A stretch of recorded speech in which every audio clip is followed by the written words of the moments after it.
Well, if anyone wondered what putting these guys away in the snow was like, it's this. Following them slowly. Honk, honk, quack, quack.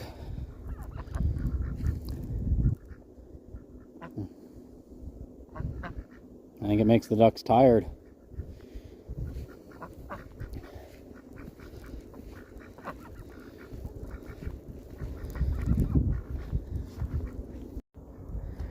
You can also see that the Sherman Master Supreme and Tidbit have been out all day in this.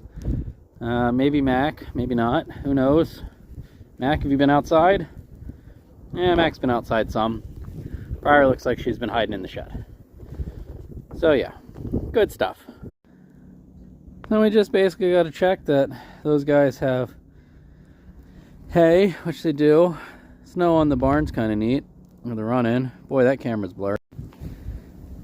Try again before we get snowed on and blurred.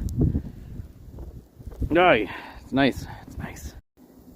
It is amazing to me the fact that, you know, these animals just prefer to be outside in this nonsense. They're totally fine. They have this whole house and they're going to sit there. I mean, I guess to be fair, it did look like a decent bit of snow blew in this thing. Not that we'll be able to see anything on camera. But yeah. Food's covered, everything's covered. Can I turn the flash on? I can. Yeah, see, it's fine in there, but yeah, we did get a decent amount of snow in there, in here. Sorry, Goose.